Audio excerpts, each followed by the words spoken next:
What's up, night owls? Welcome back to Demon Sleep. Real quick, drop a comment and tell me where you're tuning in from tonight. I personally read every single one of them, and honestly, it makes my day seeing you all from around the world. If these dark tailies help you drift off or just escape reality for a bit, smash that like button and subscribe. But only if you think we've earned it. No pressure. Alright, lights off, rain on, blankets up. Let's dive into tonight's nightmare fuel. In March 2023, a woman in Tokyo recorded herself sleeping after experiencing recurring nightmares. What her camera captured at 3:47 a.m. was never supposed to exist. On the footage, you can see her eyes snap open, her body completely frozen, and in the corner of the room, standing perfectly still, is a figure. A tall, dark silhouette wearing what appears to be a wide-brimmed hat. Here's what makes this absolutely terrifying. She had never heard of the Hat Man before. She had no knowledge of sleep paralysis demons. She didn't know that millions of people across the world had seen the exact same figure in the exact same corner of their rooms. Scientists dismissed it as hallucination. But how do you hallucinate something you've never seen or heard of? How do millions of strangers separated by oceans and centuries describe identical beings down to the smallest details? The shadow figure with the hat, the old woman sitting on their chest, the thing that watches from the doorway. This isn't about one person's nightmare. This is about something that has been visiting humanity since we first learned to sleep, and it's appearing more frequently than ever before. What I'm about to share with you comes from thousands of documented cases, neurological research, historical records, and accounts so similar they'll make your skin crawl. Because by the end of this video, you're going to understand why you should never sleep facing your bedroom door, why 3 a.m. isn't just a random time, and why that shadow you've been seeing in your peripheral vision might not be your imagination at all. Let me start with what sleep paralysis actually is, because you need to understand the science before you understand why the science doesn't explain everything. When you sleep, your brain paralyzes your body. It's called REM atonia, and it prevents you from acting out your dreams. Sometimes your consciousness wakes up before this paralysis ends. You're awake, you're aware, but you cannot move, cannot scream, cannot even breathe deeply. You're trapped in your own body. This happens to roughly 8% of the population regularly, but up to 40% of people will experience it at least once in their lifetime. The medical community has known about this for decades. They can measure it. They can induce it in labs. They understand the neurological mechanisms. But here's what they cannot explain. Why do people who have never met, who live in different countries, who speak different languages, who have no cultural connection whatsoever, all report seeing the same entities? A 15-year-old in Brazil describes a tall shadow man wearing a hat. A 42-year-old in Sweden describes a tall shadow man wearing a hat. An 8-year-old in rural Japan who has never had internet access describes a tall shadow man wearing a hat. They describe the same height, the same posture, the same hat, the same feeling of absolute malevolence. This isn't cultural contamination. This isn't mass hysteria. This is something else entirely. The phenomenon has a name in every culture going back thousands of years. The ancient Sumerians called it the night demon Lilitu. In Newfoundland, they called it the old hat. In Japanese culture, it's kanashibari, which literally means bound in metal. Turkish culture calls it karabasan, the dark presser. In Egyptian hieroglyphs, there are descriptions of a shadow that sits upon the chest of sleepers. Every single culture, throughout all of recorded history, has documentation of this experience. But it gets stranger. In medieval Europe, they didn't just know about sleep paralysis. They knew about the specific entities. The night hag was described in medical texts from the 1600s as an old woman who sits on the chest of sleepers, making them unable to breathe. Doctors documented patients describing the exact same woman, same appearance, same behavior, same crushing weight on their chest. These people had no way to communicate with each other. No internet. No international travel. Many couldn't even read, yet they were all experiencing the same thing. In the Philippines, there's a creature in their folklore called the batabat. It's described as a large old woman who sits on your chest while you sleep. In Turkey, the carabasan is described as a dark entity that pins you down. In Mexico, they call it subers el muerto, which means the dead one climbs on top of you. Different languages, different continents, identical experiences. The entities they describe aren't vague shadows. They're specific, detailed, consistent, and they're still being seen today exactly as they were thousands of years ago. Let me introduce you to the Hat Man. He's the most frequently reported entity, and his consistency across reports is genuinely disturbing. Tall, usually between 6 to 7 feet, completely black as if made of shadow itself, wearing a wide-brimmed hat, similar to a fedora or top hat from the 1930s and 40s, sometimes seen in a long coat. He doesn't have facial features, just an absence of light where his face should be. He stands perfectly still, usually in the corner of the room or in a doorway. He watches, he never speaks. He radiates malevolence. There's a website called the Hat Man Project that has collected over 8,000 individual reports. People from 47 different countries have submitted their experiences. I read through hundreds of these reports, and the consistency is absolutely chilling. A woman in Oregon. He was in the corner by my closet, tall, wearing a hat. I could feel hatred coming from him. A man in Australia woke up paralyzed. There was a shadow figure in a hat standing at the foot of my bed. I've never been so terrified. A teenager in South Korea. I saw a tall shadow man with a hat. He was just watching me. I couldn't move or scream. These people didn't know each other. Many submitted their reports years apart, yet they described the exact same being. Same height, same hat, same location in the room, same feeling of evil. What are the odds that thousands of people would independently hallucinate the same specific figure? Then there's the old hag, and her reports are somehow even more disturbing because people feel her. She appears as an elderly woman, often described as withered or corpse-like. She sits on the chest of the sleeper, making it nearly impossible to breathe. Her weight is reported as impossibly heavy, crushing. Some people report seeing her face inches from theirs, often grinning or laughing silently. Others just feel her presence and wait without seeing her clearly. The terror associated with the old hag is particularly intense because, unlike the Hat Man who watches from a distance, she makes physical contact. There's a case from 2018 in Scotland where a man woke up unable to move. He felt an enormous weight on his chest, crushing him. He couldn't breathe. He managed to open his eyes and saw an old woman sitting on him, staring directly into his face. He said her eyes were completely black. When the paralysis broke, she vanished instantly. The weight disappeared. He could breathe again. He reported this to his doctor, who explained it as hallucination. But here's the thing. He had never heard of the old hag. He had no knowledge of sleep paralysis mythology. He described her unprompted, without any cultural reference point, and his description matched thousands of others perfectly. In Newfoundland, where the old hag legend is strongest, there are documented reports going back 300 years. The descriptions never change. Same old woman, same crushing weight, same black eyes. Shadow people are the third category, and they're different from the Hat Man. These entities appear as humanoid shadows that move.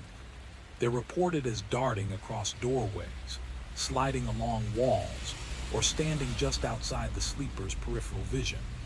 They're described as curious, sometimes malevolent, sometimes just observing. What's particularly unsettling about shadow people is that they're reported both during sleep paralysis and by people who are fully awake. There are thousands of reports of people seeing shadow figures during normal waking hours, usually in the periphery of their vision. They disappear when you look directly at them. A study conducted in 2019 surveyed 2,300 people who reported seeing shadow people. 73% described them as human-shaped, but made of pure darkness. 68% said they moved faster than normal humans. 82% said they felt watched or observed. 54% reported seeing them during sleep paralysis. 46% reported seeing them while fully awake. The same study found that people who had never experienced sleep paralysis still reported seeing shadow people, suggesting they might be related but not identical phenomena. One woman from Michigan reported seeing shadow figures running across her hallway every night for 2 weeks. She was fully awake, sitting in bed reading. They would dart from one room to another. She set up a camera. On the footage, you can see her head turning, tracking something moving, but the camera sees nothing. Except at timestamp 22:14, there's a frame where the darkness in her doorway appears denser, more concentrated. Just for a single frame, then it's gone. Now let's talk about the consistency of the experience itself, because it's not just the entities that are identical, it's everything. The time, the sensations, the sequence of events. Sleep paralysis episodes most commonly occur between 2 a.m. and 4 a.m. with a peak at 3 a.m. Across cultures, across countries, the timing is the same. Why? Scientists say it's related to REM cycles, which makes sense. But it doesn't explain why 3 a.m. specifically is when the most intense experiences occur. The sensations are always the same too. First, you wake up, usually suddenly as if something startled you. Second, you realize you cannot move, not even your fingers, not even your eyes sometimes. Third, you feel a presence in the room. You know something is there with you. Fourth, you either see or feel the entity. Fifth, you experience overwhelming terror far beyond normal fear. Sixth, you struggle to break free, to move, to scream. Nothing works. Seventh, suddenly the paralysis breaks. You can move again, you gasp for air, and the entity is gone. Every single report follows this pattern, the same sequence, the same progression, the same breaking point. It's like a script that plays out the same way every single time.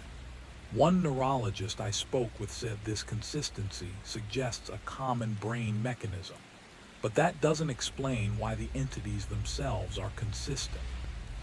Hallucinations should be random, personal, based on individual fears and experiences. These aren't. In 2016, a sleep study in Denmark did something unprecedented. They brought in 40 people who regularly experienced sleep paralysis and monitored them for 3 weeks. They used advanced EEG to monitor brain activity, cameras to record the rooms, and had the participants keep detailed journals. Out of 40 participants, 38 reported seeing entities during their episodes. 15 saw the Hat Man. 11 saw the old hat. 12 saw shadow people. The researchers were shocked. They expected variation. They expected personal hallucinations based on individual psychology. Instead, they found clustering around specific entities. They tried to explain it as cultural contamination. All participants had heard of these entities before, but when they dug deeper, they found that 9 of the participants who saw the Hat Man had never heard of him before the study. They described him unprompted, without any prior knowledge. The researchers couldn't explain it. Their published paper, which I read in full, basically concludes with, "We don't understand why the hallucinations are so consistent across subjects." One of the participants, a 28-year-old man from Copenhagen, had never experienced sleep paralysis before the study. On night 11, he woke up paralyzed. He saw a tall figure in a hat standing in the corner. He was terrified. He had never heard of the Hat Man. He had no cultural reference for this entity, yet he described it exactly as thousands of others had. When shown drawings and descriptions from other witnesses after his experience, he went pale. "That's exactly what I saw," he said. "Exactly." Let's talk about the children because their reports are the most disturbing. Children who are too young to have been exposed to these concepts, too young to have read creepypastas or watched horror movies, are reporting identical experiences. There's a documented case from 2020 in Texas. A 6-year-old girl woke up her parents hysterical. She said there was a tall, dark man with a hat standing in her room. She drew a picture. It was unmistakably the Hat Man. Tall, black silhouette, wide-brimmed hat. Her parents had never discussed sleep paralysis with her. She had never been on the internet unsupervised. She couldn't have known. A child psychologist who specializes in night terrors collected reports from 200 children under the age of 10 who experienced sleep paralysis. 67 of them described the Hat Man without prompting. 45 described an old woman on their chest. 88 described shadow figures. These are children who have no cultural knowledge of these entities. They're too young, yet they're seeing them. The psychologist's conclusion: "I don't have one. I can't explain why these specific images appear to children who have no exposure to them. It troubles me deeply." In Japan, there's a case of a 4-year-old who drew pictures of what she called the dark man in her room. Her drawings showed a tall figure in a hat. She'd never seen Western media. She lived in a rural area. She couldn't possibly have known. But she drew him anyway. Here's where it gets scientifically weird. In 2021, a neuroscientist at MIT named Dr. Sarah Chen conducted an experiment. She wanted to understand if there was a neurological basis for the consistency of sleep paralysis entities. She used transcranial magnetic stimulation to induce a state similar to sleep paralysis in volunteers while they were in an fMRI machine. Out of 30 volunteers, 12 reported seeing shadow figures during the induced state. But here's the chilling part. The brain scans showed activity in the regions responsible for processing real visual information, not imagined or hallucinatory information. The visual cortex was lighting up as if the participants were seeing something real in the room with them. The brain patterns were identical to what you'd see if someone was looking at an actual person standing in front of them. Dr. Chen's conclusion was careful but unsettling. The brain is processing these entities as if they are real external stimuli, not internal hallucinations. We don't understand why. She ran the experiment again with 50 more participants. Same results. The brain treats these entities as real. Another study from Johns Hopkins used eye tracking technology on sleep paralysis experiencers. They found that during episodes, people's eyes follow the entities. Their eyes track movement. They focus on specific points. This is consistent with seeing something real, not hallucinating. When you hallucinate, your eyes don't track consistently. They wander. But these people's eyes were locked onto something, following it, watching it, as if it was really there. Now I need to tell you about the Reddit thread that went viral in 2019. Someone posted asking if anyone else had seen the man in the hat during sleep paralysis. Within 48 hours, the thread had 40,000 comments. Thousands of people shared their experiences. What made this thread particularly noteworthy was that many commenters said they had never told anyone about their experience before. They thought they were alone. They thought they were crazy. Reading thousands of identical experiences was both validating and terrifying for them. One comment stood out. "I saw him when I was 12. I'm 47 now. I have never forgotten his presence in my room. I have never felt fear like that again.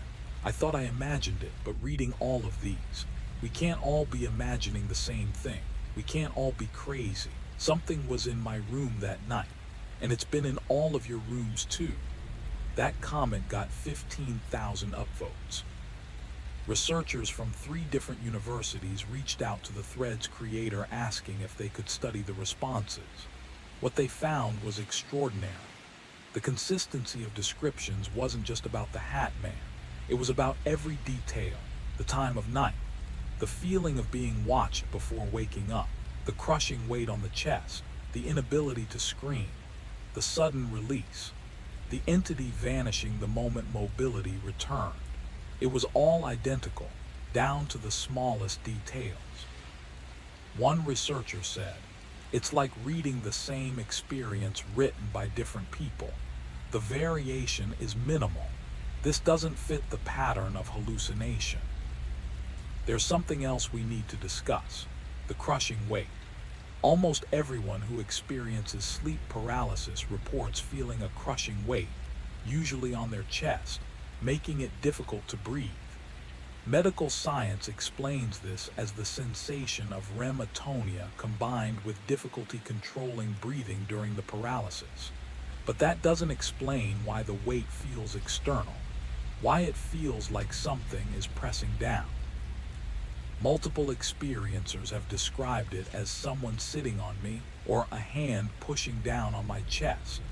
The pressure points are consistent, usually the chest, sometimes the throat, occasionally the entire body. In some cases, people report actual physical marks after an episode. In 2017, a woman in Florida woke up from sleep paralysis with what appeared to be handprints bruised onto her chest. She photographed them. The marks faded within a week, but they were clearly visible in the photos. 5 distinct finger marks. Medical examination found no explanation. She lived alone. No one could have touched her. Another case from Canada involved a man who woke up with scratches on his back after experiencing the old hat. 3 parallel scratches as if from fingernails. He lived alone. He slept on his back. There was no way he could have scratched himself there. These cases are rare, but they're documented. And they raise an impossible question. If this is all hallucination, how do you explain physical marks? Let me tell you about the shared experiences, because this is where it becomes truly inexplicable. There are documented cases of multiple people experiencing sleep paralysis simultaneously and seeing the same entity. In 2015, a couple in Oregon both woke up paralyzed at the exact same moment. They both saw the Hat Man standing at the foot of their bed. They couldn't speak to each other, couldn't confirm what they were seeing. But when the paralysis broke, they both immediately said, "Did you see him?" They described identical details. Same height, same hat, same position. Neither had experienced sleep paralysis before. Another case from 2018 in the UK involved 3 roommates. All 3 woke up within minutes of each other, all experiencing paralysis. When they finally could move and gathered in the kitchen, shaken, they realized they had all seen the same shadow figure moving through their apartment. It had visited each room. Same figure, same movements, same night. How do you explain 3 separate brains hallucinating the exact same entity at the exact same time? The statistical probability is astronomical, yet it happened. And these aren't the only cases. There's a documented incident from Japan where an entire family, 4 people, experienced sleep paralysis the same night and all reported seeing a woman in white standing in their hallway. They could all see her from their respective bedrooms. Same woman. Same location, same time. This defies every explanation science has offered. The frequency is increasing. This is what's truly alarming researchers. Sleep paralysis reports have increased by 47% over the last decade. Specifically, reports of the Hat Man have increased by 62%. Online forums dedicated to sleep paralysis have seen exponential growth. The Hat Man Project website received 800 submissions in its first year, 2011. In 2023, it received over 6,000 submissions. Why? Some researchers suggest increased awareness. More people know about the phenomenon, so more people report it. But that doesn't explain first-time experiencers who describe the Hat Man before knowing he's a documented entity. Others suggest stress. Modern life is more stressful, leading to more sleep disturbances.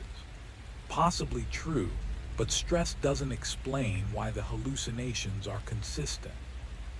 A few researchers are beginning to propose something more disturbing.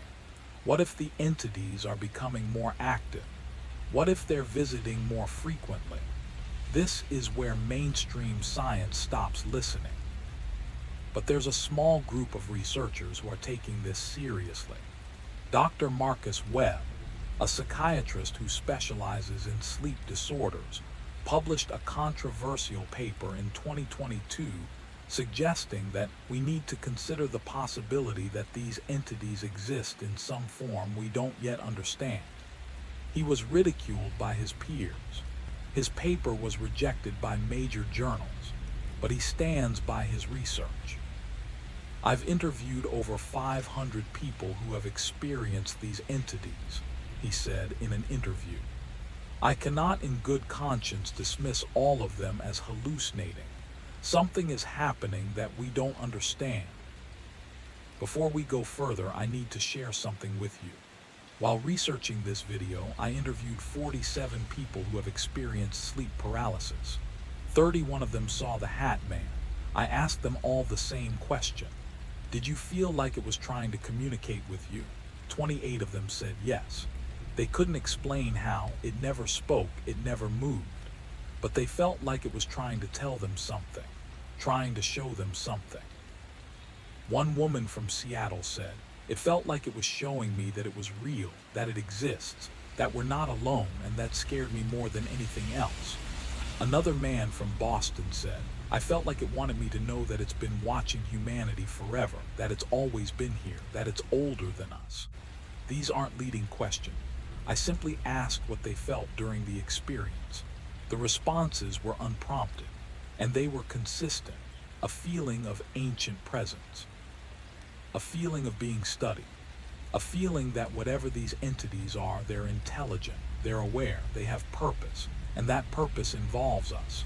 One experiencer said something that stayed with me. I don't think they're demons, I don't think they're ghosts, I think they're something else entirely. Something that exists in a space we can't normally perceive. Sleep paralysis cracks open a door, and they can see through that door. They know when it's open, and they come to look. We're halfway through this investigation, and the evidence is about to get much more disturbing. There's a phenomenon that researchers have recently identified called sleep paralysis clusters. These are geographic locations where sleep paralysis experiences spike dramatically, often featuring the same entities. Between 2019 and 2021, a small town in West Virginia experienced a 300% increase in sleep paralysis reports. Over 200 residents reported experiencing episodes, most featuring the Hat Man. The town has a population of 3,000. That's nearly 7% of the entire population experiencing the same phenomenon in a 2-year period. Researchers from Duke University investigated. They found no environmental factors that would explain it. No carbon monoxide, no mold, no electromagnetic anomalies. Nothing. But the experiences continue. What's particularly disturbing is that many residents reported seeing the Hat Man not just in their bedrooms, but around the town during the day. A shadowy figure in a hat standing at the edge of the woods, in parking lots, behind buildings, always watching, always still, always there when you looked away and back again. The researchers interviewed 83 residents who had experienced sleep paralysis. 71 described the Hat Man. When shown photos of various shadow figures and asked to identify what they saw, all 71 pointed to the same image. Tall, black, wide-brimmed hat. The researchers left without an explanation. The town still experiences higher than average sleep paralysis rates. The Hat Man is still seen. No one knows why that town. No one knows what made it a hotspot. But something about that location attracts these entities. This is the moment where I need you to do something. If you're still watching, if you've made it this far, I want you to comment, "I'm still watching right now." Because what comes next is going to challenge everything you think you know about consciousness, reality, and what shares our world with us. The next sections contain information that kept me awake for days while researching. Information that made me reconsider what I thought was possible. And I need to know you're ready for it. So comment, "I'm still watching," and let's continue down this rabbit hole together. Now, let's talk about the threshold theory. There's a controversial hypothesis proposed by Dr. Alina Morrison, a consciousness researcher who studied sleep paralysis for 15 years. She suggests that human consciousness normally operates within a specific frequency range. During sleep paralysis, something shifts. The frequency changes. And for a brief moment, we can perceive things that exist just outside our normal range of perception. Like tuning a radio to a station that's usually static. For those few minutes of paralysis, we're tuned to a different channel. And these entities, the Hat Man, the Old Hag, the Shadow People, they exist on that channel permanently. They're always there. We just can't normally see them. Sleep paralysis is the radio dial slipping, and suddenly we can see what's been there all along. Dr. Morrison conducted experiments using EEG to measure brain frequencies during sleep paralysis. She found that during episodes, the brain enters a state unlike any other sleep stage or waking state. It's a unique frequency pattern, and it's consistent across all sleep paralysis experiencers. She theorizes that this specific frequency allows perception of entities that exist in a parallel layer of reality. When I asked her if she thought these entities were real, she said, "Define real. If millions of people perceive them consistently, if they interact with our reality, if they leave effects we can measure, then yes, they're real. They're just not real in the way we normally understand reality." There's something that almost every sleep paralysis experiencer reports that's rarely discussed. The entities know you're aware of them. The moment you open your eyes during paralysis, if there's an entity in the room, it reacts. Not with movement necessarily, but with intensity. The Hat Man, for instance, is often described as turning his attention toward you, even though he has no visible face. Experiencers say they can feel his focus shift, feel him looking at them. The Old Hag often leans closer when you open your eyes, as if examining you more carefully. The Shadow People sometimes dart away, as if startled that you can see them. This responsiveness suggests intelligence, awareness. These aren't random images conjured by a paralyzed brain. They react to your awareness. They know when you can see them. A woman from New York described it perfectly. "The moment I managed to open my eyes, it knew." The Hat Man was across the room, but I felt his attention snap to me like a physical force. He knew I could see him, and that seemed to interest him. Another experiencer said, "The Old Hag was sitting on my chest and I could feel her but couldn't see her. When I finally opened my eyes and looked directly at her, she grinned. Like she was happy I could finally see her, like she'd been waiting for me to look." This interaction, this responsiveness, is inconsistent with hallucination. When you hallucinate, the images don't respond to your observation of them. They just exist in your mind. But these entities react. They engage.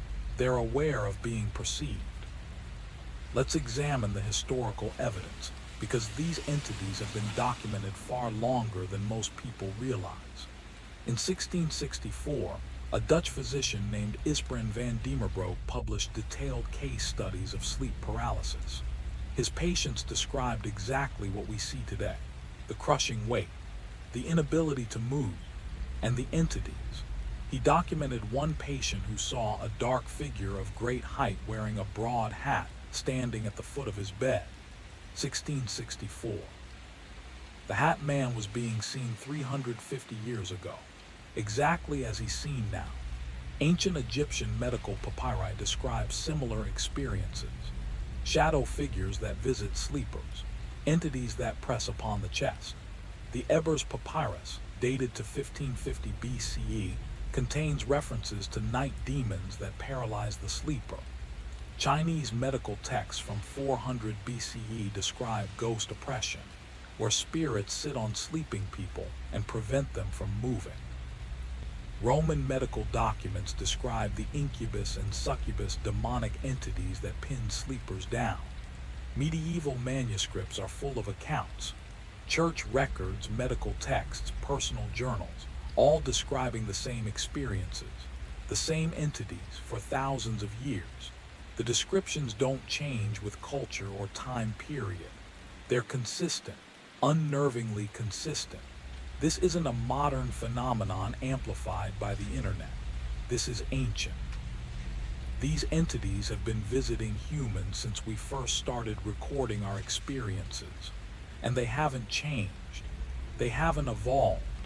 They're exactly the same now as they were thousands of years ago. That kind of consistency across millennia isn't normal.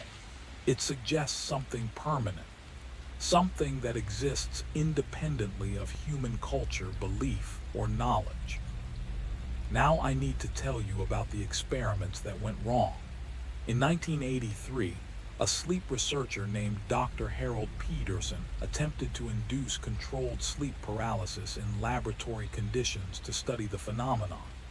He used a combination of interrupted sleep cycles and sensory deprivation. Out of 15 participants, 12 experienced sleep paralysis. 11 of them saw entities, but something happened that Peterson didn't expect. The entities didn't disappear when the experiments ended.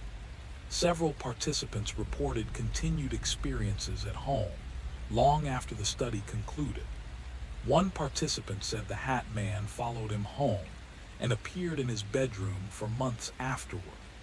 Another developed severe anxiety and dropped out of the study after experiencing the old hag 3 nights in a row. Peterson's notes, which were leaked online in 2015, include a disturbing entry. I believe we've opened a door that should have remained closed. The entities show increased interest in participants who have been repeatedly exposed to the paralysis state, as if we've made them more visible to these things. I'm discontinuing the study. Peterson died in 1991. His research was never published. His laboratory notes were sealed. But former colleagues confirmed that he became increasingly paranoid in his final years, convinced that studying sleep paralysis too deeply attracted the entity's attention. One colleague said, Harold believed that some knowledge should remain hidden, that there are doors in human consciousness that were not meant to open. He thought he'd opened one. There's a pattern that's emerged from analyzing thousands of sleep paralysis reports. The entities appear more frequently to certain people, those who study the phenomenon extensively, those who discuss it frequently, those who actively seek out information about it. It's as if awareness attracts attention. The more you know about these entities, the more likely you are to experience them. Researchers who specialize in sleep paralysis have significantly higher rates of episodes than the general population. Online forum moderators who run sleep paralysis discussion groups report chronic experiences. People who make videos about it, write about it, investigate it, they all report increased frequency. I spoke with a woman who runs a sleep paralysis support website. She told me, when I started the site 5 years ago, I'd only had sleep paralysis twice in my entire life. Now it happens 2 or 3 times a month, and it's always the Hat Man. He's in my room constantly now. I feel like I invited him by paying too much attention. Another researcher told me, the more I study this, the more I see them, not just during paralysis anymore. I see shadows moving in my house during the day. I feel watched constantly. I don't know if I'm becoming more sensitive to their presence or if they're becoming more interested in me. Either way, I'm considering stopping my research. This creates an impossible situation for researchers. How do you study something that studying makes worse? How do you investigate entities that investigation attracts? And most disturbingly, what does it mean that these things respond to our attention? Let me share with you the most terrifying account I encountered during my research. In 2020, a man named Michael Torres from Arizona decided to document his chronic sleep paralysis. He'd been experiencing it weekly for 3 years, always featuring the Hat Man. He set up multiple cameras in his bedroom, including infrared cameras to capture evidence. For 2 months, nothing appeared on camera during his episodes. He would wake up paralyzed, see the Hat Man clearly in the corner, but the cameras showed nothing. Then on November 14, 2020, something changed. Michael experienced paralysis as usual, saw the Hat Man as usual, but when he reviewed the footage the next morning, there was something there. Not a full figure, but a distortion. A darker patch of shadow in the corner where the Hat Man stood. It wasn't a person. It wasn't anything solid, but it was there. A concentration of darkness that shouldn't exist. He slowed down the footage frame by frame. You can see this darkness shift, moving slightly as if breathing. Michael posted the footage online. It went viral. Skeptics called it pareidolia, seeing patterns in random noise. Believers called it proof. But then other people started analyzing the footage. Someone noticed that the darkness had a reflection in Michael's bedroom mirror. Shadows don't have reflections. Light has reflections. But this darkness was reflected as if it were made of something substantial. Another analyst noticed that Michael's eyes in the footage were tracking the darkness, following it, watching it. His eyes moved exactly as they would if he were looking at a real person. The footage is still available online. I've watched it dozens of times, and every time I see that concentrated shadow and wonder, what is that? What's standing in Michael Torres' bedroom? There's something we need to address: the encounters that happen outside of sleep paralysis. An increasing number of people are reporting seeing these entities while fully awake, not during paralysis, not during sleep, during normal waking hours. The Hat Man has been photographed in public places, or rather, photographic anomalies that look remarkably like him have appeared. A blurry, tall figure in a hat in the background of photos, always in the periphery, always slightly out of focus. Shadow people are reported in offices, schools, homes during the day, darting across hallways, standing in doorways, disappearing when directly observed. These reports match the sleep paralysis descriptions perfectly, but they're happening to people who are completely awake and mobile. In 2019, a security camera in a hospital in Michigan captured something unusual. At 3:47 a.m., a dark figure that appears to be wearing a hat walks down a hallway. Not floating, not transparent, walking. But when security guards checked the hallway moments later, no one was there. The footage shows the figure entering a patient's room. That patient reported experiencing sleep paralysis that night and seeing the Hat Man. The figure appears on camera entering. It never appears leaving. It's just suddenly gone. Hospital staff reviewed the footage. They couldn't explain it. They couldn't explain how a physical figure could appear on camera, enter a room, and vanish without ever being seen by actual people. Is this evidence that these entities exist physically in our world? Or is this evidence that they can affect electronic recording equipment? Either explanation is disturbing. Dr. Chen's research took a dark turn in 2022. She decided to undergo induced sleep paralysis herself to experience what her test subjects described. Using transcranial magnetic stimulation, she entered a paralysis state while being monitored. She saw the Hat Man, but something happened that wasn't supposed to be possible. Dr. Chen's brain scan during the episode showed activity consistent with genuine terror. Yes, but it also showed something else. Her visual cortex wasn't just active, it was processing depth perception, distance, movement, the same neural patterns you'd see if she was watching a real person walk toward her, because that's what she reported happening. The Hat Man didn't just stand in the corner, he walked toward her bed, slowly, each step taking seconds. She could see him getting closer. The brain scan confirmed her visual cortex was processing an approaching object. Her fear response spiked as he got closer. Her heart rate reached 180 beats per minute. And then, just before he reached the bed, the paralysis broke. She could move. He vanished. When asked about the experience in an interview, Dr. Chen was visibly shaken. "I'm a scientist. I've spent my career studying consciousness and neural mechanisms, but I cannot explain what happened. My brain was processing a real external stimulus. I was watching something real walk toward me. This wasn't a hallucination. This was perception of something that exists." She hasn't induced sleep paralysis in herself again. She's considering abandoning her research entirely. "Some questions," she said, "might not be safe to answer. We need to talk about the children's drawings." Psychologists who work with children who experience sleep paralysis often ask them to draw what they saw. The consistency of these drawings is profoundly disturbing. A child in Texas draws a tall black figure in a hat. A child in Germany draws a tall black figure in a hat. A child in South Korea draws a tall black figure in a hat.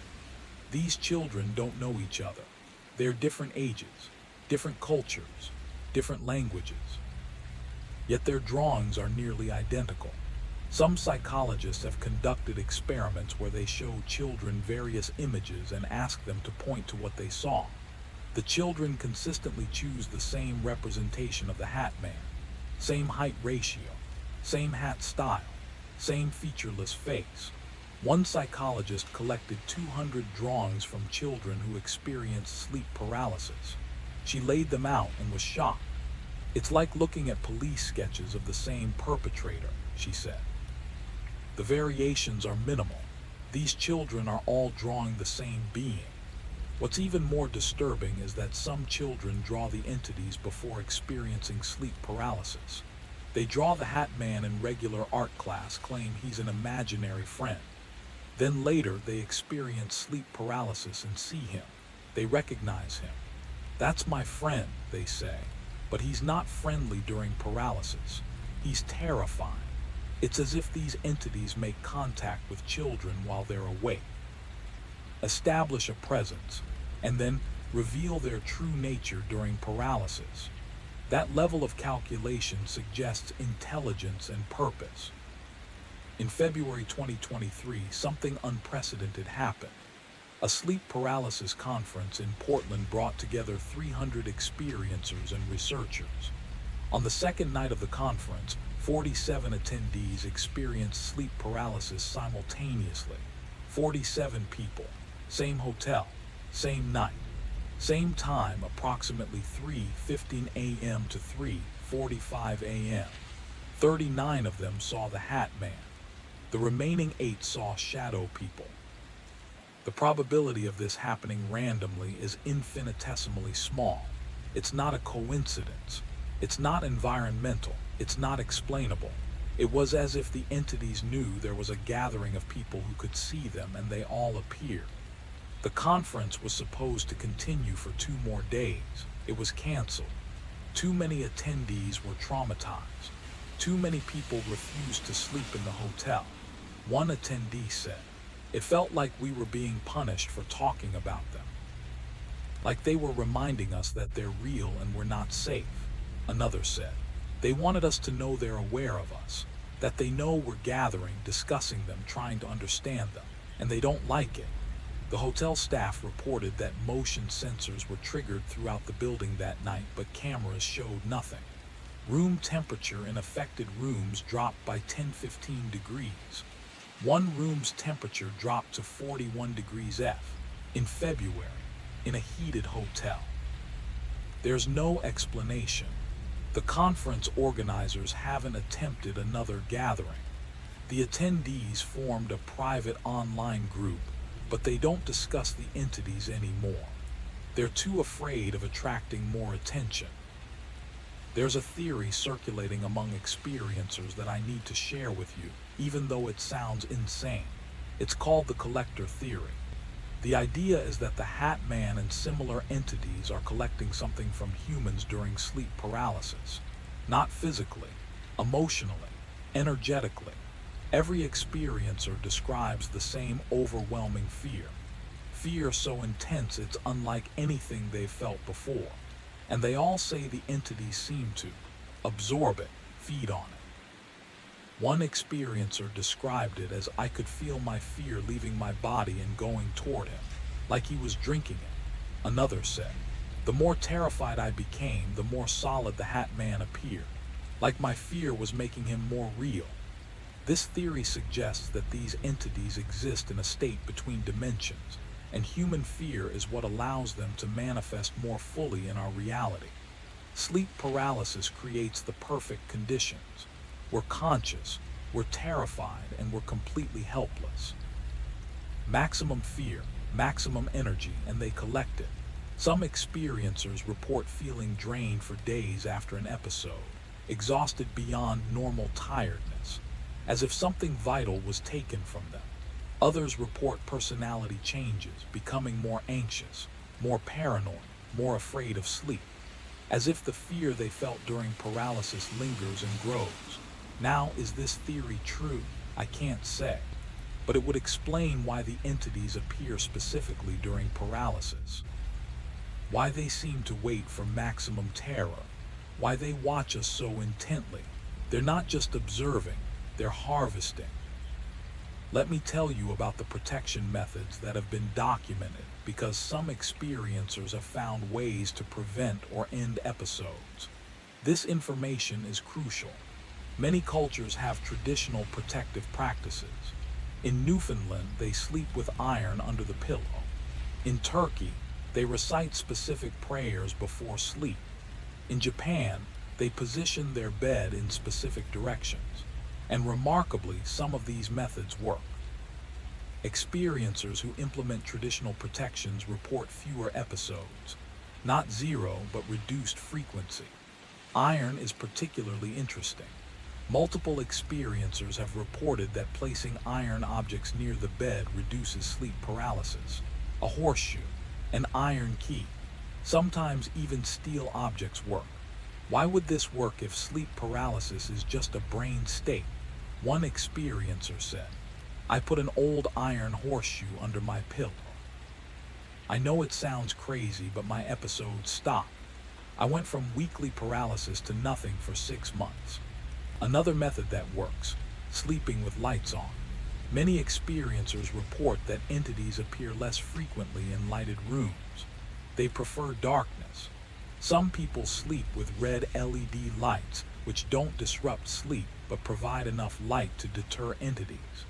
Prayer and meditation before sleep also show statistical reduction in episodes. Not just religious prayer, any focused meditation or positive intention. It's as if setting a mental boundary before sleep creates actual protection. These aren't scientific studies, these are anecdotal reports, but the consistency suggests something real. Whatever these entities are, they can be deterred by specific actions, which means they have limitations. They're not all powerful, they can be resisted. Now I need to share something deeply personal. While researching this video, I started experiencing sleep paralysis myself.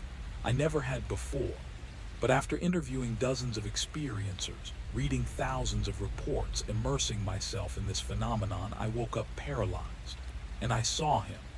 The Hat Man was in the corner of my room, tall, black, wearing that unmistakable wide-brimmed hat. I understood immediately why people can never forget this experience.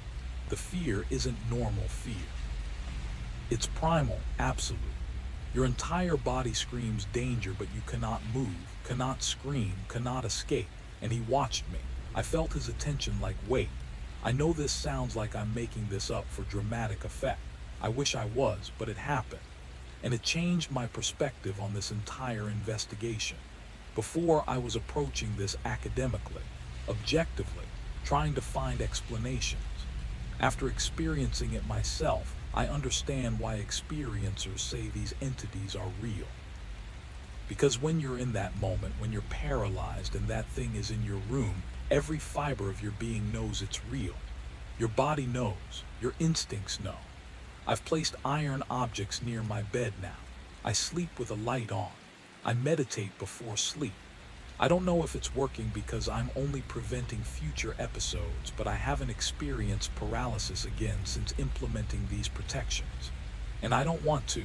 Once was enough, because I know now that they're real. I don't know what they are. I don't know where they come from, but they exist. There's a Reddit user who goes by the handle Shadow Archive who has been documenting sleep paralysis for 7 years. They've collected over 15,000 individual reports and created a comprehensive database. What they've found is extraordinary.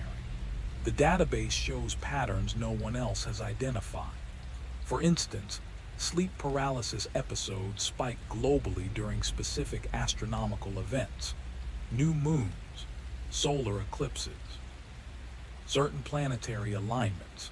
The correlation is statistically significant. During the solar eclipse of August 2017, sleep paralysis reports increased by 34%. Why would astronomical events affect a neurological phenomenon? They shouldn't, unless it's not purely neurological. The database also shows geographic clustering. Certain locations have persistent high rates of sleep paralysis. These locations don't share environmental factors. Some are urban, some rural. Different climates, different elevations, but they all have something in common. They're sites of historical trauma, old battlefields, sites of massacres, locations where many people died suddenly or violently. The correlation is undeniable. Places with traumatic histories have higher rates of sleep paralysis. Shadow Archive theorizes that these entities are attracted to locations with residual emotional energy, places where fear and death have left an imprint. They gather there. They're more active there. And people in those locations are more likely to experience encounters.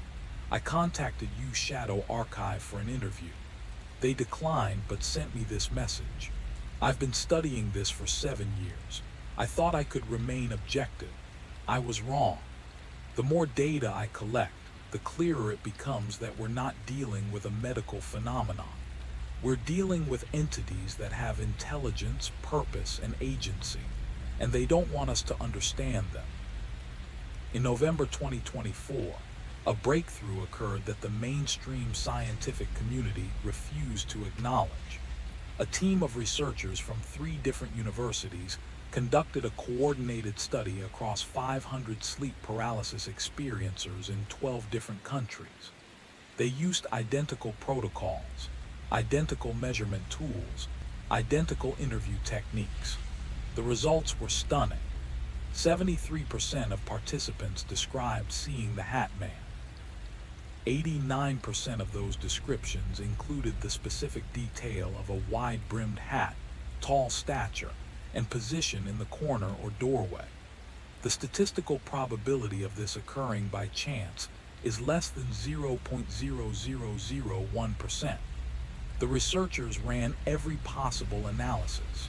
They controlled for cultural contamination, for prior knowledge, for suggestion. The results remained consistent. They published their findings in a peer-reviewed journal, carefully worded to suggest neural mechanisms might explain the consistency. But in private communications, leaked later, the lead researcher said, "We found evidence of a shared experience that transcends individual psychology. Whether these entities exist objectively or in some form of collective unconscious, they are real to the millions who see them, and that reality has to be taken seriously." The scientific establishment ignored the study. No major media covered it. No follow-up funding was provided. It's as if there's a deliberate unwillingness to confront what this data suggests. Because confronting it means accepting that our understanding of consciousness, reality, and what shares our world is fundamentally incomplete. Let's talk about the most disturbing aspect of this entire phenomenon. The entities are changing, or rather, they're escalating. In the last 5 years, reports of physical contact have increased.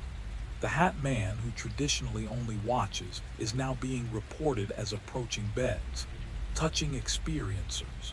The old hag's weight is being described as heavier, more crushing. Shadow people are becoming more bold, appearing in well-lit areas. Multiple experiencers have reported that the entities are staying visible longer, even after paralysis breaks. One woman from California said, "Usually, the second I can move, he disappears. But last time I could move and he was still there. For 5 full seconds I could move and he was still standing in my room. Then he faded slowly like smoke." Another experiencer reported the Hat Man speaking for the first time, not with words but directly into his mind, saying, "We are always here. You are beginning to see."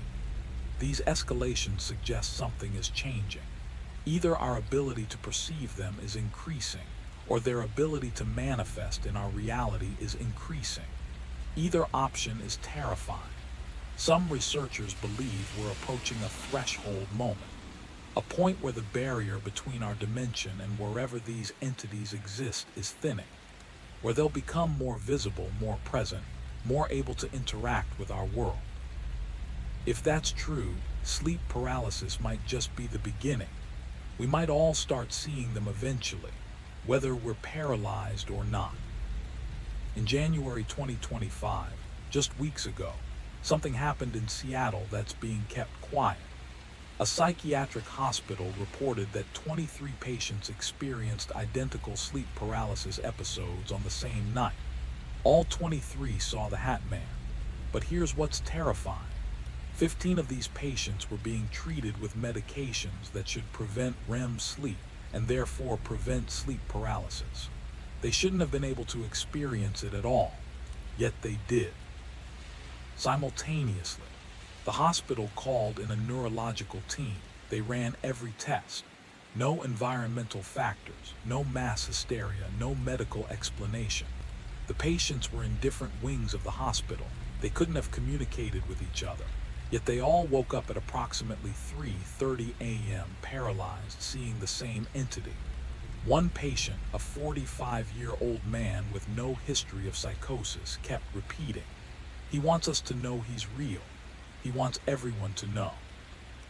That's why he showed himself to all of us. The hospital is calling it a cluster event. They're treating it as a medical anomaly, but staff members are shaken. Nurses are reporting their own experiences now, seeing shadows in the hospital hallways, feeling watched. The hospital has increased lighting throughout the facility. They've brought in a chaplain. Officially, they say it's to comfort patients. Unofficially, they're scared. One nurse told a local reporter, "Something is in that building with us, and it's not leaving." The story was never published. The hospital threatened legal action, but the nurse's account leaked online, and it's spreading because people recognize what she's describing. They've seen it too, in their homes, in their rooms, everywhere. So what does all of this mean? After analyzing thousands of cases, speaking with dozens of researchers, and experiencing it myself, I've come to an uncomfortable conclusion. These entities exist. I don't know what they are. They might be interdimensional beings. They might be manifestations of collective unconscious fears. They might be something we don't have words for yet, but they're real. They interact with our reality in ways that leave measurable effects. They appear consistently across cultures and centuries. They respond to our awareness of them. They have intelligence and purpose.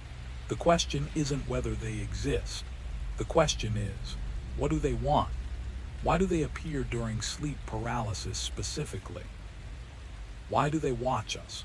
Why are they becoming more active?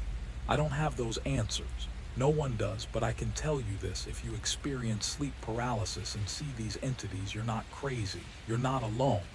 Millions of people throughout history have seen exactly what you've seen, and there are ways to protect yourself. Iron, light, mental boundaries, traditional protections that have been passed down for centuries for a reason. Whatever these entities are, they have limitations. They can be deterred.